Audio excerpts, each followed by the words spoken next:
think there is a real danger now that with Russia becoming, as you point out, more and more preoccupied with Ukraine, and also I think broader relationship between Russia and China, where Russia seems to be looking like a junior partner to China.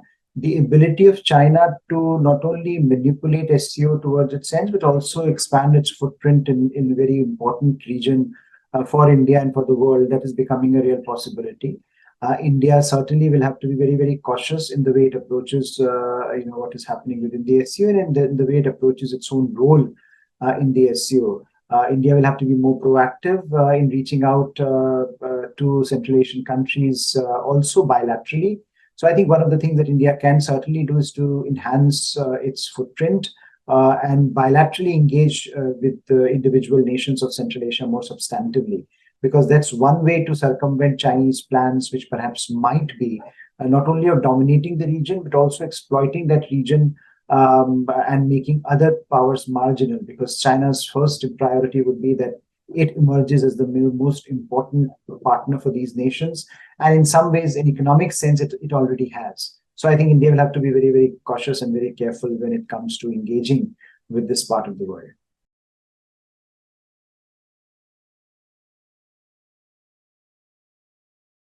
As you rightly point out, there is a geographical problem that India faces, and given that geographical contiguity is not there, it imposes certain constraints on India's ability to project its own role in the region.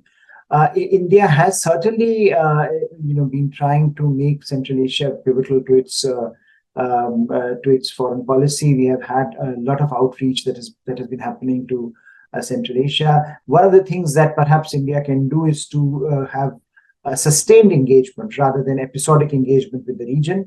And we have seen that happen, in particular after the Americans left Afghanistan. We have seen an array of activities happening with Central Asian countries on intelligence sharing, on counterterrorism, on extremism, that India has taken forward as a collective with Central Asian countries. So that's one part that I think India will have to strengthen both institutionally and bilaterally. But other things that I think India can do is certainly India needs to enhance its economic profile in the region.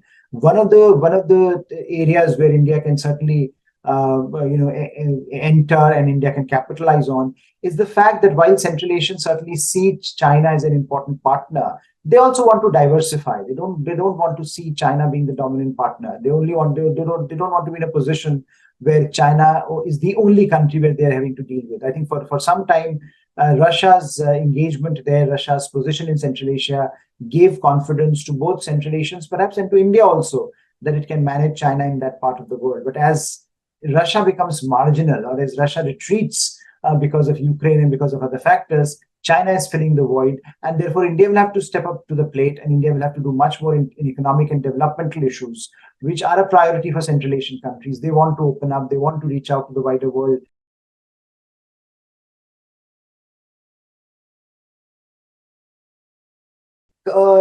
Certainly it's a problem, and certainly given the state of our relationship with China, it also becomes a particularly difficult problem for India.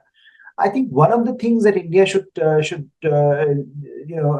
first of all, and I think many in India should do, is to limit their expectations from the SCO.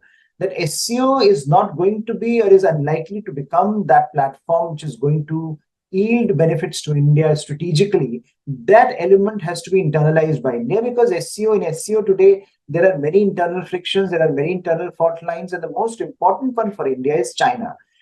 Wherever China is in international institutions, in international platforms, where it sees India's rise coming, it has thwarted that rise. You can go from UN Security Council to several other institutions where China either doesn't want India, or where India wants to be, China is thwarting India's ambitions. So I think we have to go with that mindset. We have to look at SCO through that mindset, that because China is such an important partner, and because it is now overshadowing Russia's traditional role in Central Asia, China will not allow Central Asia or India to exploit each other's leverages to the maximum. So India will have to find other mechanisms. I think one of the things that India is doing in via SCO is to build a common consensus around issues on which there is a possibility to have consensus, like terrorism. counterterrorism, extremism, radicalization, all those issues where all countries are equally affected. You have even Chinese are affected by that. So I think it's easier to generate consensus via SCO. It is easier to generate, a certain kind of interoperability via SCO where countries can pool their resources together, share intelligence, share information, and work together. So I think that is one area where India will have to work with via SCO. But I think wider in the wider ambit where India would want to have a larger role in Central Asia, I don't think Central Asia in the short to medium term can become that mechanism primarily because of the China factor.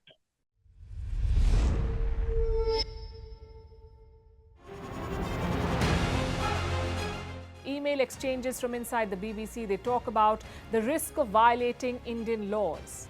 It's easier to rake up the freedom of speech debate, but does it give anyone a free pass to knowingly violate the law? America supports India because it needs India's support in return. And India is working with the US because it suits India's interests. This is how geopolitics works. Last night, he diffused a crisis with his defence minister. But today, Netanyahu was confronted with a new problem. His cabinet seems to have rebelled against him.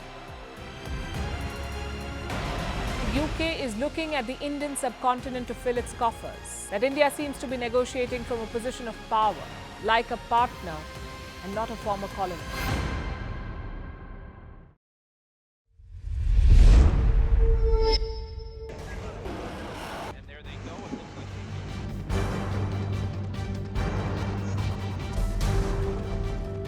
The US and Russia are dangerously close to an armed conflict.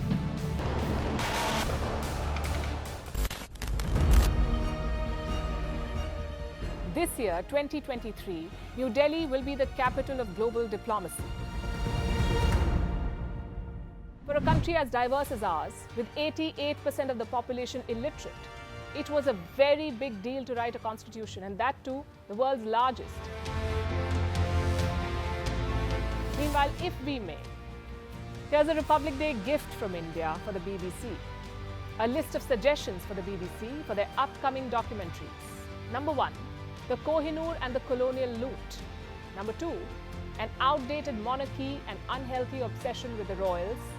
Number 3, racism in 2023. We're waiting.